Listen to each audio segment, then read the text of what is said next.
room. Good afternoon, fellow Toastmasters. Good afternoon. Let me ask you, with a show of hands, how many of you do not know James Jeffley? That's a very huge show of hands. And why is that? Because they're new. That is because James Jeffley is a two-time District 57 Table Topics champion.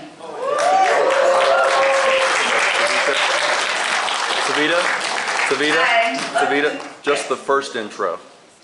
Just the first intro. Not that one, the short one. Oh, the short. Yeah. It's okay. It's all right. Before I start introducing James Jeffley, I would like to play a small video.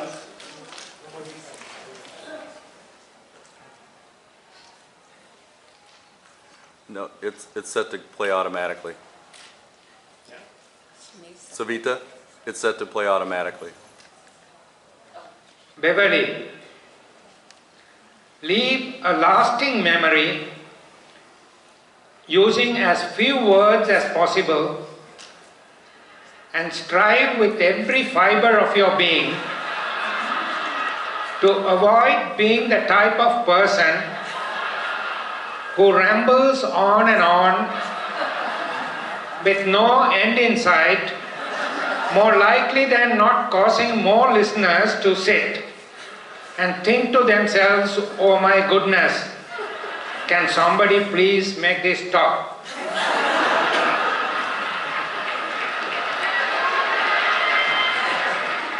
Leave a lasting memory using as few words as possible and strive with every fiber of your being to avoid being the type of person who rambles on and on with no end in sight, more likely than not causing more listeners to sit and think to themselves, oh my goodness, can somebody please make this stop? Aaron, Beverly.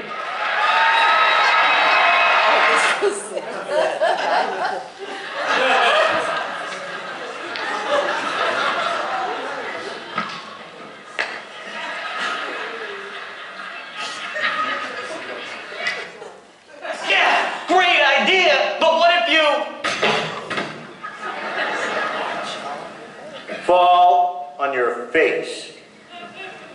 What do you do when you fall on your face? Do you try and jump right up and hope no one noticed?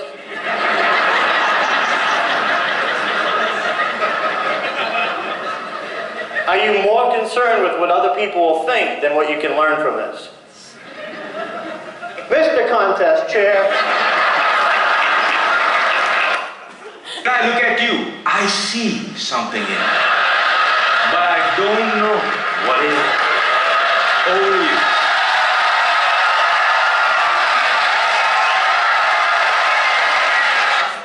Stay in the ring and learn from those past fights. At the end of each round, you'll be still standing.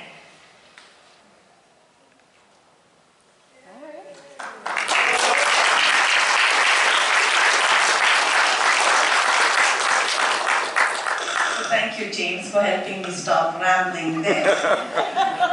So what I was saying was, not only was he a two-time Table Topics champion, he was also a three-time District 57 International Speech Contestant champion.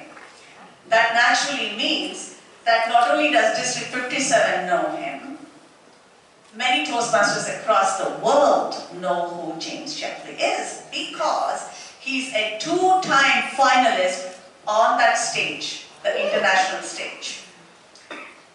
Not only did I have the pleasure of being at those conventions, witnessing him firsthand, I know James as a friend, as a real person.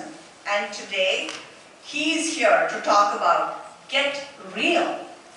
How to bring your authentic self to the stage.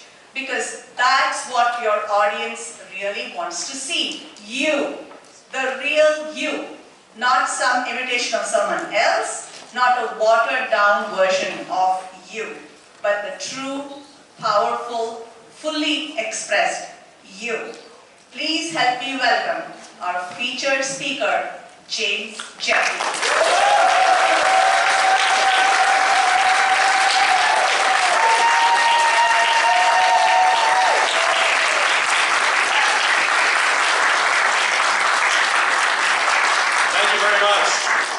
Good afternoon, District 57.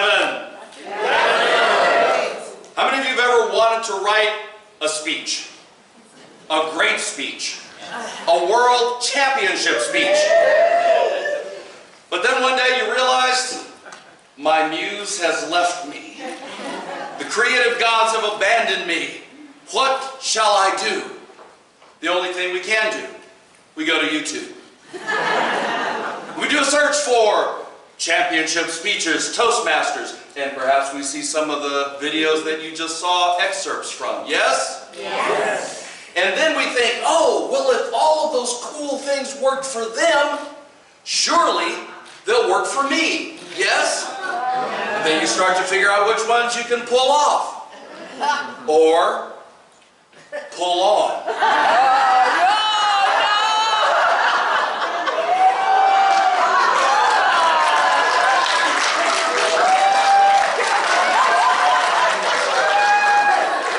And you show up at your speech, and you run out there, and you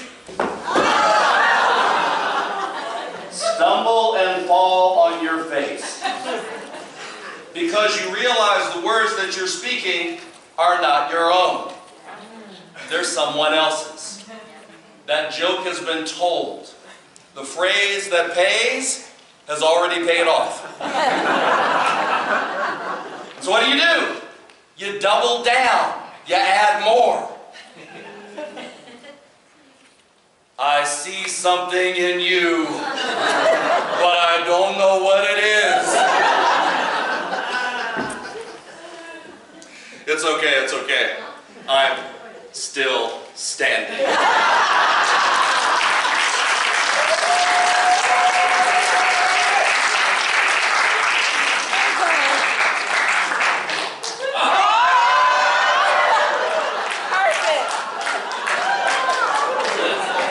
So in my time together today, I want to talk to you about how to get real. How to bring your authentic self to the stage. Is this of interest to anyone?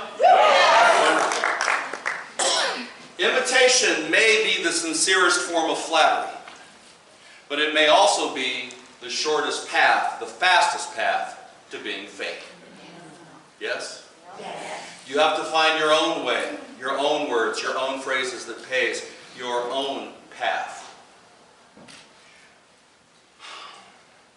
So I want to talk about how to discover your authentic self. Anybody Marvel movie fan? Remember when Nick Fury was talking to Iron Man in the donut shop? And he goes, you know, are you real? And Nick Fury goes, I'm the realest person you'll ever meet. How many of you want to be Nick Fury real when you give a speech? There you go. Just two. Really? What other kind of real do you want to? Thank you. 3. I also want to talk about 3 ways to make your speeches memorable. How many of you want to make your speeches more memorable? Have a lasting impact. Excellent. And then I'm going to share, I don't do this a lot, but for you, my hometown folks, I want to share my secret sauce that I add to make speeches impactful. Anybody want to learn my secret sauce? Okay, great. You're in the right place. And then if we have a little bit of time at the end, we'll do a Q&A. Sound good? Yes. Okay. What is authenticity? Somebody, quick definition. What is authenticity? From the heart. Being yourself. From the heart, be yourself, be real. I looked it up. It says, not false or copied. Genuine. Real. Yes? You're all very smart. An authentic person is generally more at peace with themselves. Here's another definition. And with the world, because they're living the way they want to live, and they don't care what others think. Does that resonate with anyone? Yeah. Right? It's like, I'm gonna be me. You do you, boo. I'm gonna do me.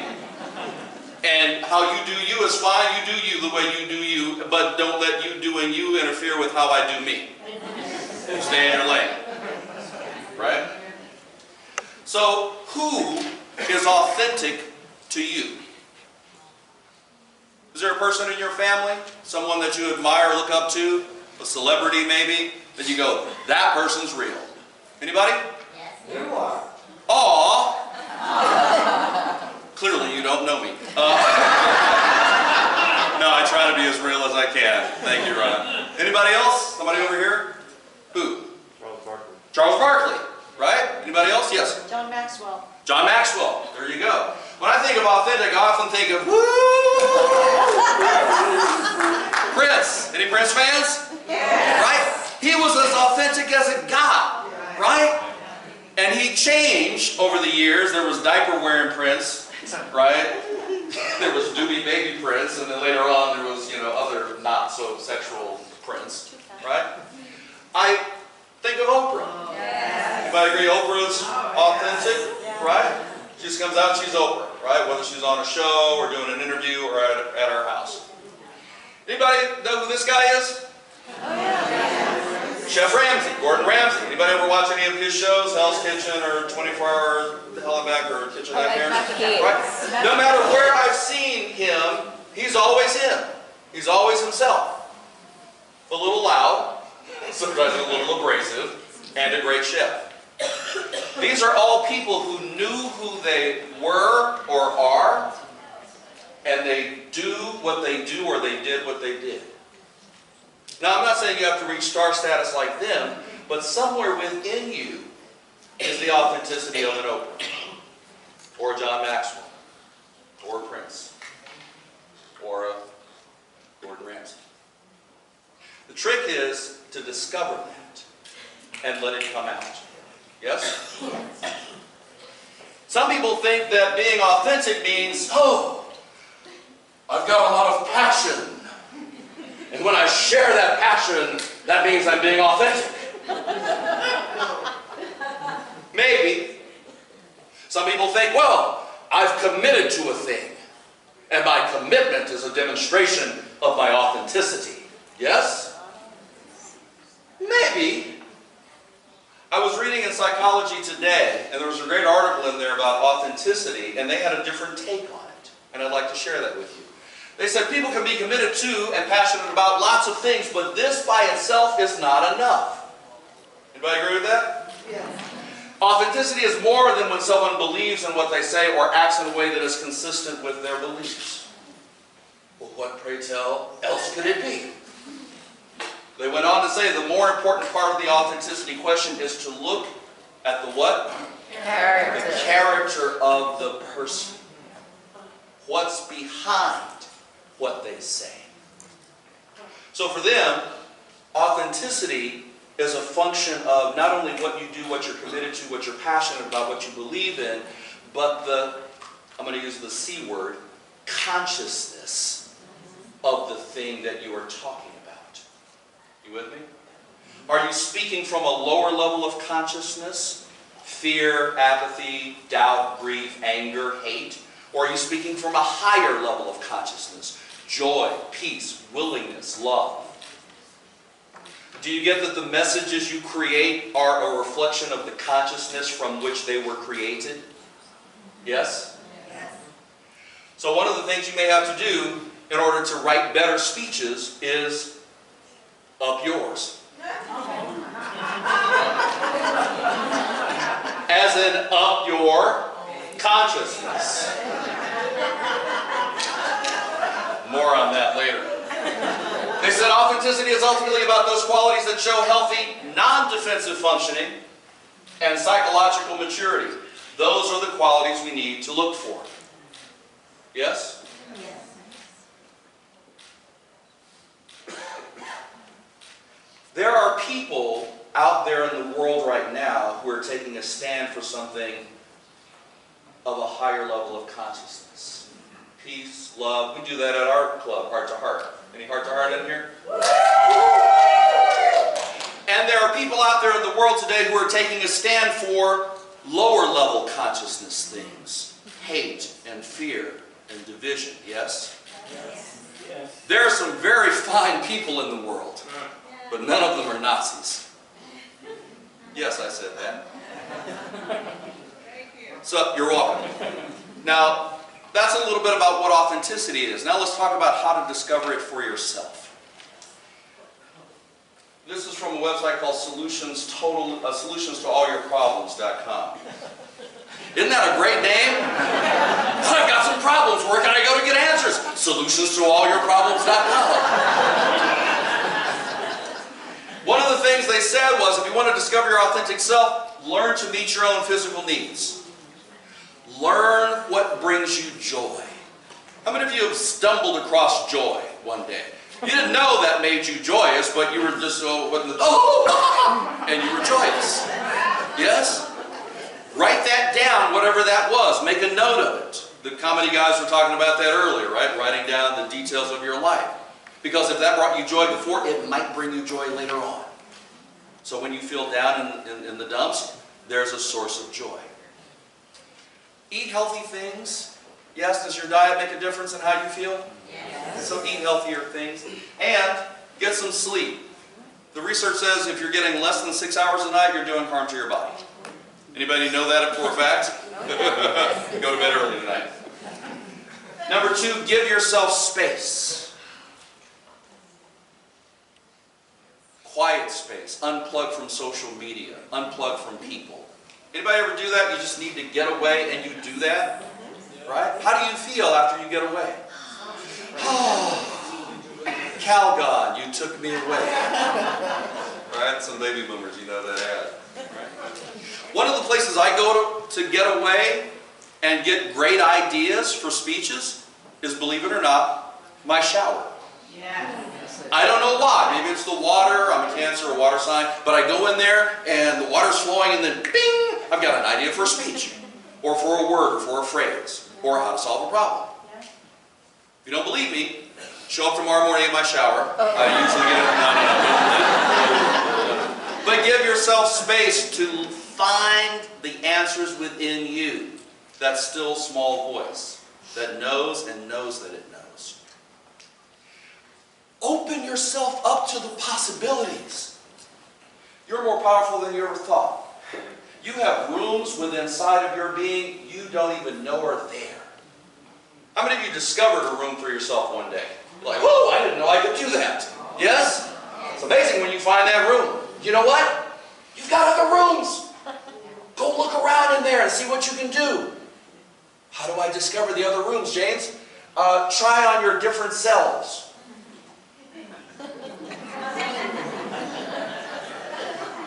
I look like a kitty, but when I look in the mirror, I see Simba. I had an experience of this. A dear Toastmaster friend of mine a few years ago introduced me to this thing called Speechless. Any of you heard of that?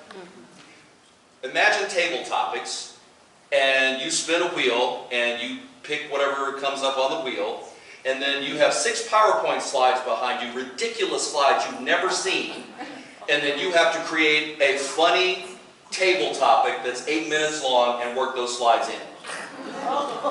It's insane, but if you want to find your different self, that's one way to do it. Open yourself up to new people and new possibilities, and you will find a new you inside you. Speechless. If you want, you can go to YouTube, type in James Jeffley, Speechless, and I warn you, it's not Toastmasters.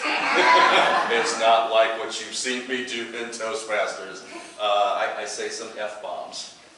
Oh, right, I'm just saying. I'm sorry, what's the name of that stuff? Speechless. Oh, we've never heard that side of you. We're going to look it up. Speechless.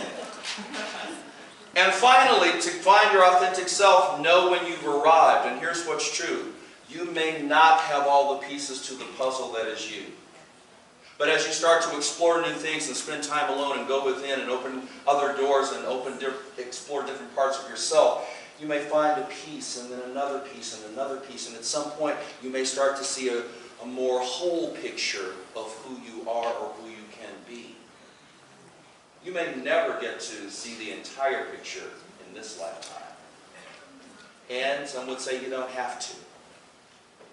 See whatever picture you can see with greater clarity, and then march confidently into that. Now, bless you. I want to talk about 3 ways to make your speeches more memorable. Anybody taking notes? Okay, good. Number 1, be courageous. How many of you have marveled at speakers who had the courage to stand up on stage and say something that you wouldn't? Yes? Yeah. How many of you have something within you right now that you've wanted to say at maybe a Toastmasters meeting, but you know, oh, I don't know if they'll still like me, if they'll vote me out. Anybody? Yeah. I'm going to give you a chance to do that right now. Stand up, please. Stand up. Now, take that thing that you want to say about whatever to whomever, and on the count of 3, we're all just going to say it out loud. Now, if we all do this, no one will actually hear you saying that thing. You'll just hear blah, blah, blah, blah, blah, blah. But we all have to commit to this, right? So think of the thing you want to say. Got it? Count of 3, 1, 2, 3, and then you'll just say it out loud, and that's it. When you hear everybody else stop, you should stop talking then. All right, ready? 1, 2, 3.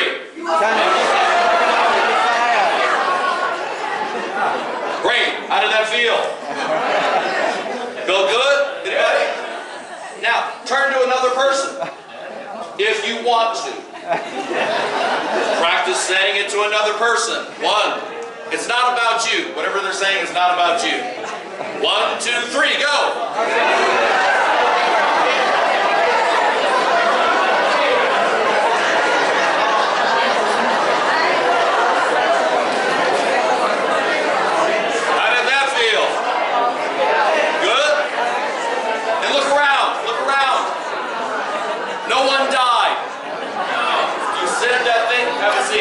You said that thing that you were afraid to say, no one died.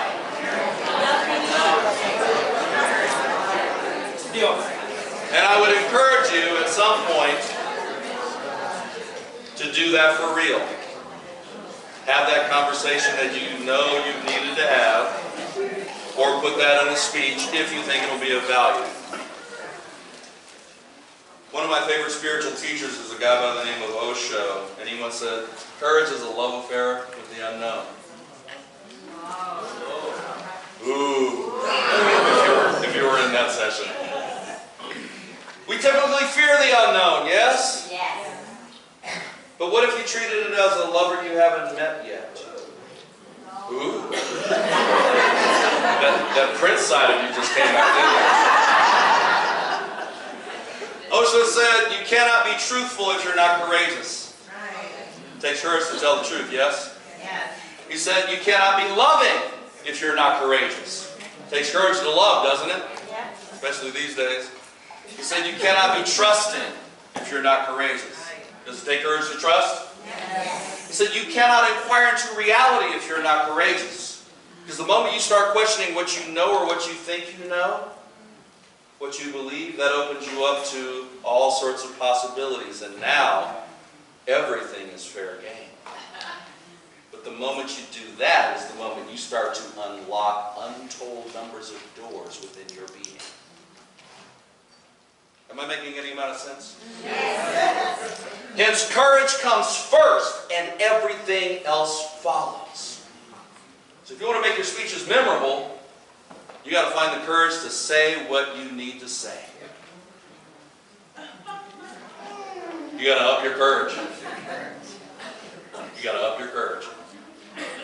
Number 2, you want to make your speech memorable? Tell a story, a compelling story. You can tell somebody else's story, and that can be helpful, but I would encourage you to have the courage to tell your story. Because that's ultimately who the audience wants to connect with. They want to connect with you. So tell me about your strength. Tell me about your courage. Tell me about your resilience. It makes you more human, more relatable. I have been on stage, some of you have seen YouTube videos where I have told stories about what was going on in my life. Some of you know about stories with my ex and my son, right? Anybody seen those videos, The Line? Okay. And that's not to say you have to put all your business out in the street. Well, I got this rash right here. No. Don't put all your business in the street. But the a business that you think could be of value to your audience, don't be afraid to share that. And you don't have to share all the details, right? 20% of the people don't want to know and 80% don't care. Finally, if you want to make your speeches more memorable, use a hook. Ramona talked about that this morning, right? What do I mean by hook? Well, it could be a phrase. She called it the phrase that pays. How many of you saw down in Jay's speech? I see something in you, but I don't know what it is. He used that hook several times in his speech, and it built and it built and it built until the crescendo at the end where he looks out at the audience and says the same thing. I was in Malaysia in the finals in the green room with the other 9 speakers watching him give that, and at the moment he finished, we all looked at each other and said, okay, that's number 1. That's the winner. Now it's about who gets second and third place. We just knew it. It was one of those iconic speeches. It sticks with you, right? That's what I mean by a hook. It's not just a thing you use once. It's a thing that you use and you recall a few times in your speech. Another example of a hook, well, how many of you saw his speech? How many of you remember what his speech was about? Okay, for those of you who paid attention, bully. For the rest of you, you're like, oh, that's the tidy whitey guy. You just remember the underwear. You don't remember what he talked about. That's the danger of some hooks, is you're known for that. And not, if they come out after, oh, did you see what he put on the underwear? That was hilarious. What did he talk about? Underwear? Fruit of the loom? Right? So that's the danger of a hook. You get known for that thing, but you miss the meaning. They miss the meaning. I stood on the stage in Las Vegas in the finals of the World Championships in 2015, and I got 2,500 people to look at them and say, up yours. How many of you were there? Right? A few of you were. I didn't win, but it was a lot of fun. And I actually introduced that in 2014 in the finals in Malaysia. And when I came out, I was standing there in the lobby with my trophy, and some guys from the Philippines came by, and they're like, oh, Mr. Up Yours guy! Mr. Up Yours guy! Let's take a picture! Up yours! Right? So then I started to be known in certain circles around the globe in Toastmasters as the Up Yours guy. Right? And that's okay, because my ministerial name is Reverend Up, and my catchphrase is actually Up Yours. So those are 3 different techniques. What was the first one? Courage. Courage. What was the second one? Your story, an authentic story. And the third one? Have a hook. The last thing I want to share with you is what I call the secret sauce. You ready for the recipe? Yeah. Okay, here it is. Any chemistry majors in here? Okay, here's the recipe.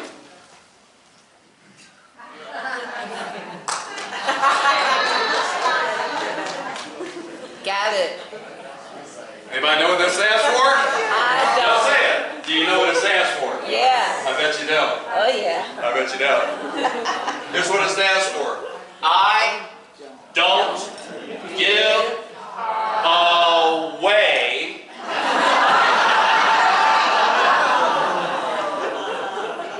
see what I did there? Here's a bonus. I gave you 3 things to make your speeches memorable. Here's a 4th one. I will take a common thing that people normally think of as X, and I'll flip it around 180 degrees and make it come out as Y.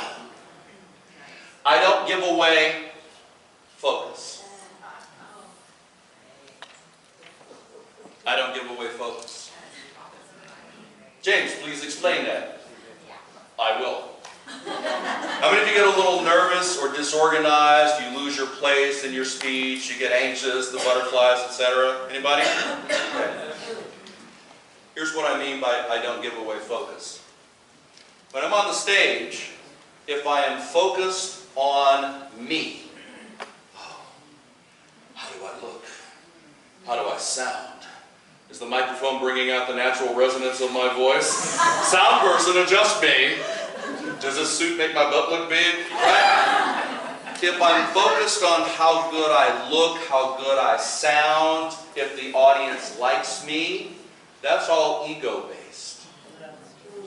You with me? Yes. And the more things I am attached to, ego-wise, those are channels that I let stay open for fear, anxiety, doubt, nervousness to enter me. I have lost focus because it wasn't on the right thing to begin with. You with me? Yes. You know what I focus on? Audience. Focus on the audience. And if you want to lessen the nerves and anxiety and have greater impact, change your focus. Change your focus to the audience. When I step on any stage, when I get behind a microphone, when I get in front of any audience, whether it's one person or 1,000 people or 2,000 or more, I have one thing in mind. Service.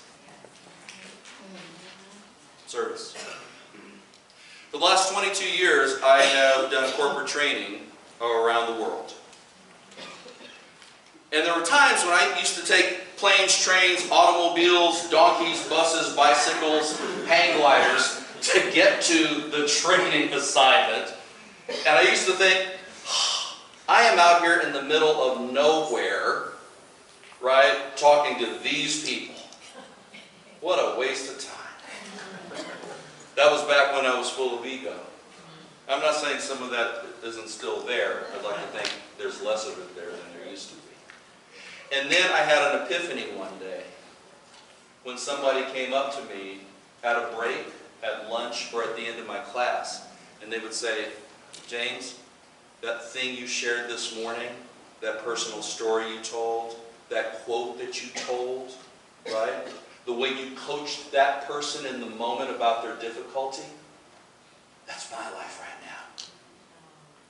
And what you said, what you shared, gave me hope that maybe I could tackle it. And then I knew I wasn't speaking for me. I was speaking for one of them. And so then I did a reset every time I traveled somewhere, no matter where it was in the world. When I got off the plane or the bus or the train, I would say, okay, I'd go in the room, I go, who am I here for? Am I here for her? Am I there for him? I'm here for somebody today. I don't know who it is. I would never have this conversation with the audience directly. It's a conversation I'm having in my head. It's shifting my entire focus. Who am I here for today? Who did I come to serve? And maybe it's a word, maybe it's a story, maybe it's some interaction. But at the end of the day, usually somebody comes up to me and they tell me the impact. They tell me the change that mattered, that happened. And then I go, okay, that's it. I know who I came to serve. My work is done. I can go home now and rest. You with me? Yes. So what if you walked up on the stage and you had service in your heart, service in your mind, service as your focus? How different would your speeches be? You will be relaxed. What? You will be relaxed. You'd be relaxed. How many of you do that? You speak from service, yes? How does it feel when you do that, Cynthia? Amazing, and you don't even know the impact you've made. Sometimes you find out, and sometimes you don't, and you can't focus on that. You just have to be there to serve, be willing to serve. Exactly. Sometimes you just show up and you go, I planted seeds today. I may never get to see if they sprouted, if they were able to bear fruit. I just know I was out planting seeds today. And I hope whoever was hungry is able to eat from the fruit of those trees. So those, ladies and gentlemen, are some tips about how to get real and bring your authentic self to the stage.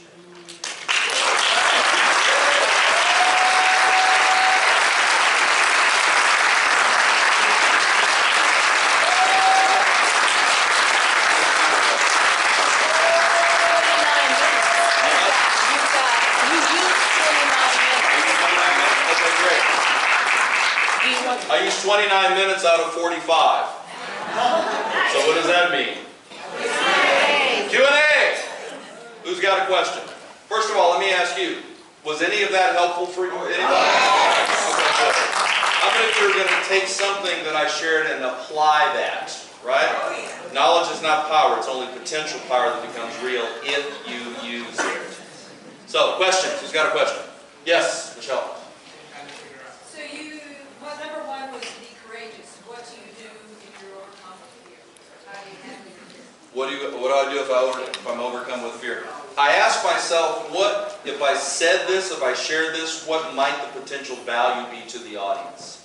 I shift my focus back to service.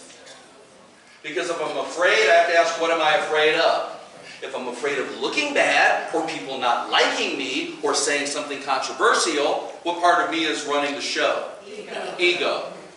Once I'm aware of that, I go, no. I can't give in to that.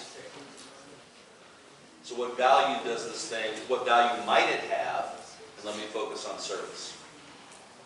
Yes, sir?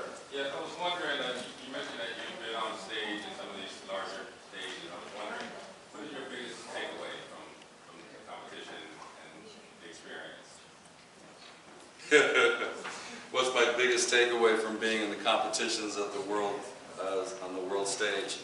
There are a few. I'll share a couple. One thing is that at that level, everybody's good. If you've ever been to an international conference and you've seen the semifinals and the finals, everybody at a minimum is good. And clearly there are some people that are a little better or a lot better than others. They'll probably wind up in the finals. So what the takeaway for me is, this is not time to practice. You bring your A+ game. You work it out, you bring your A+ game, because it gets real at that point. The other thing, another takeaway for me is that what works at the club and area and division and district level may not work at the international level. And Ramona Smith was talking about that this morning in her keynote, right? If you're talking about America type stuff that American culture understands, but you've got audiences from 142 different countries, you need to adjust that. Otherwise, you're the American who only cares about America and not the world. Toastmasters is an international organization. There's a microphone in the center here. Oh, there's a mic in the center. Yes, yes.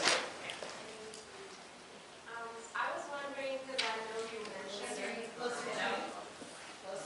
I think I turned it off. Hi. Hey. So I completely agree with having a mentality of service helps you with like your approach and how you seem authentic in your speech. I know how it works for me, but I was wondering if you had any concrete examples of how that would help you, that had helped you in the past, has helped you in the past to come off as authentic. You mean just saying like service, shifting the focus to service, how that's helped me be authentic? The focus on to service, how that helped you change your approach completely to your speech. Yeah, so a lot of that came from doing training classes where people would come up to me and tell me these things over the years, and that started to shift my approach for giving longer speeches, or especially competition type speeches. So every time someone would come up to me, that was just further validation that I was on the right path, right? And so I didn't have to do anything special, I just had to keep showing up and focus on service, right? The other thing that helps dial down nerves is it's a word, it starts with a P and it rhymes with practice.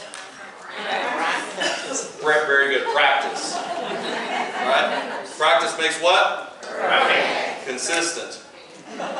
Practice makes comfortable, practice makes familiar. I don't know about perfect, but I know about those other three.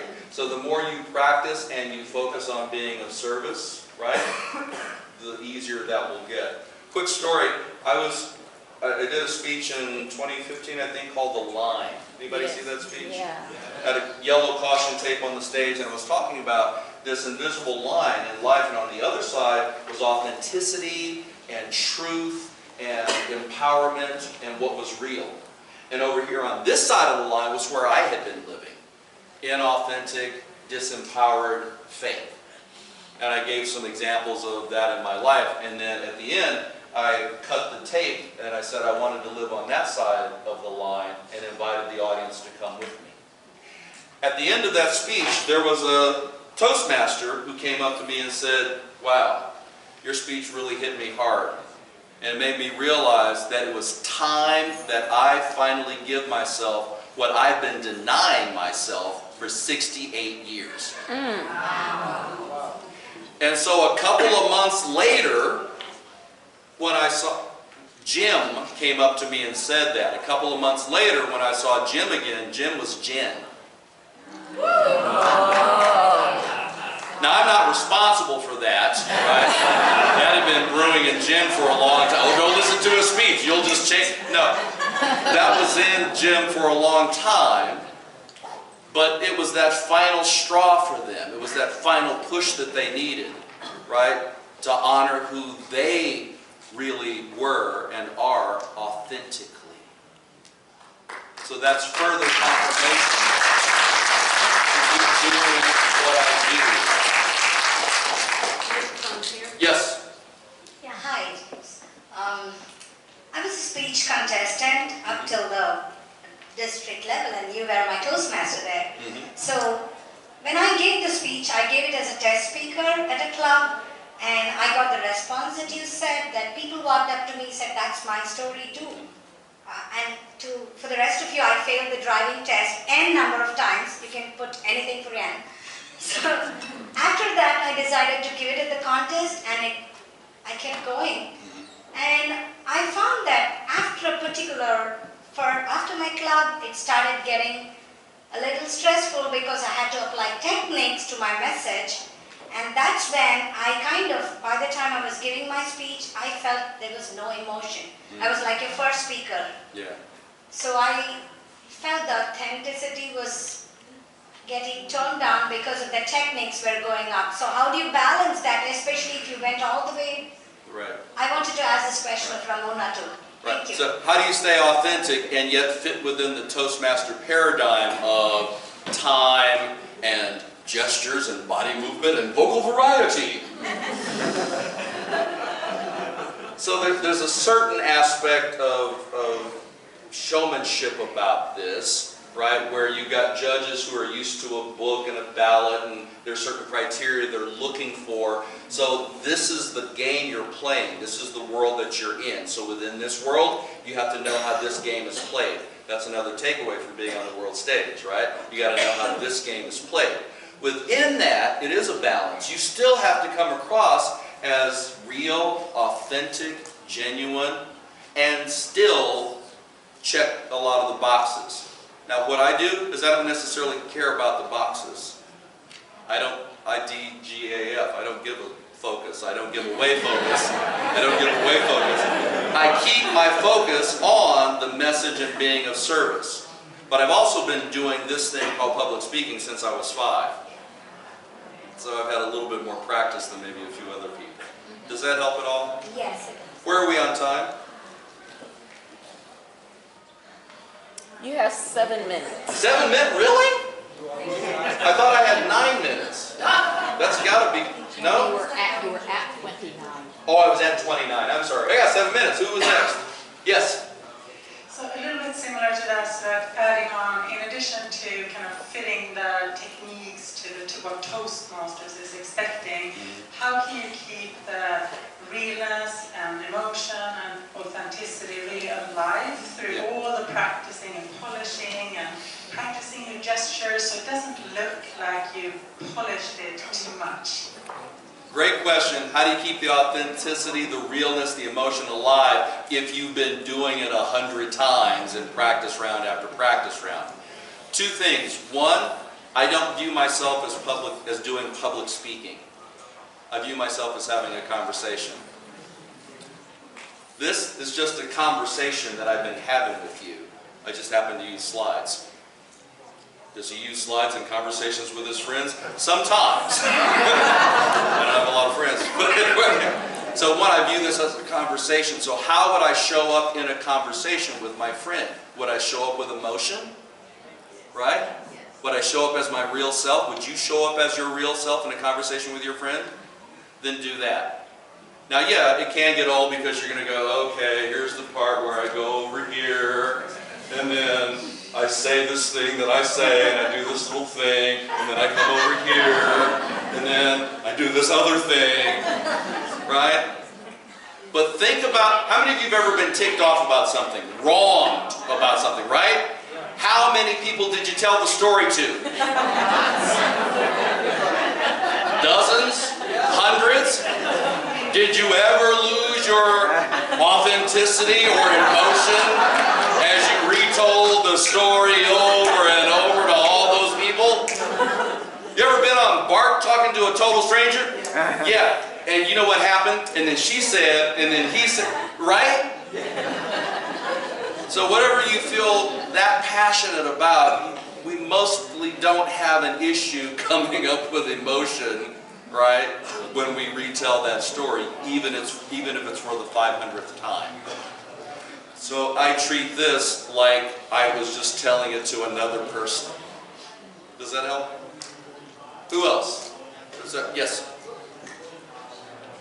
My question is similar to hers because I was rehearsing for the speech contest at the division level, and my trick was standing up on a chair.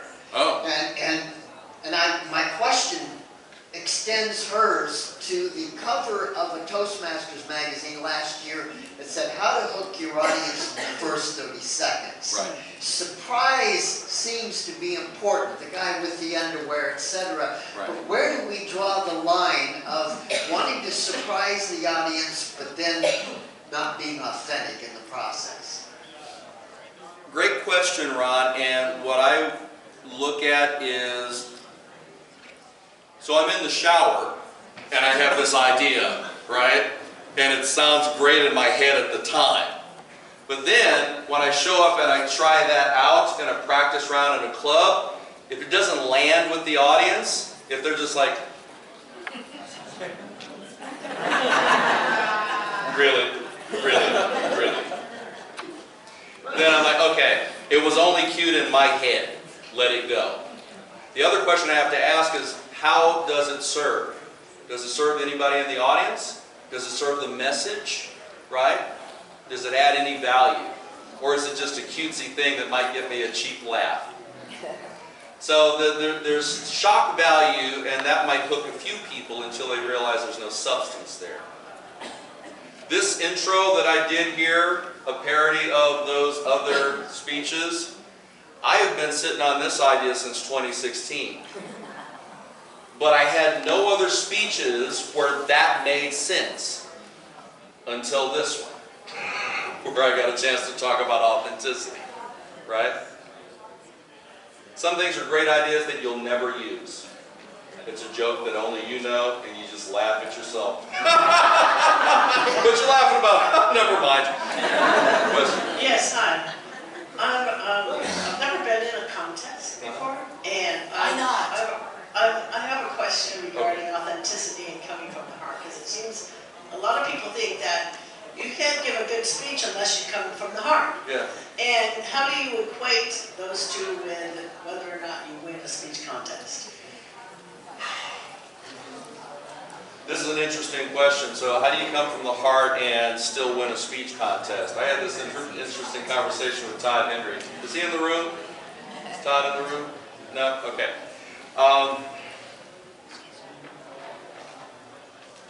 I got in a habit when I was competing that I always wanted to give speeches from the heart and send a message. And if you look back through YouTube at the last, let's say, 10 winners of the World Championship of Public Speaking, there's a certain formula there, right? Some kind of catchy intro, humor, humor, humor, a really important point, but not too heavy. Humor, humor, humor, finish. Give or take. And my thing was I want to be of service, right? I want to speak from the heart. And Todd asked me in Vegas, you know, I was like, you know, I've been here twice now, 2 years in a row. You know, what's the deal? And he goes, well, I guess you have to decide whether you want to give a message or you want to win. Like, dang. Go ahead, Todd, drop that mic. I thought it was a valid point because if you didn't follow the formula, so to speak, right, you wouldn't have a chance of placing or winning at that level. So to a certain degree, it is kind of formulaic in the contest world. There are people who give speeches and presentations in corporate America who will tell you that what you do that works in Toastmasters doesn't fly up there with the rest of corporate America.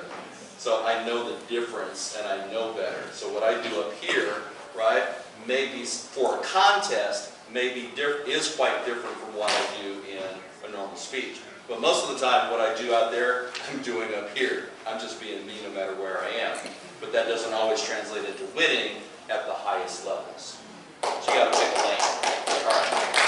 Thank you all very much.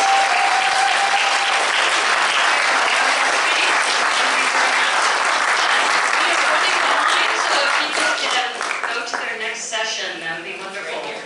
Oh, okay, everybody's sitting here.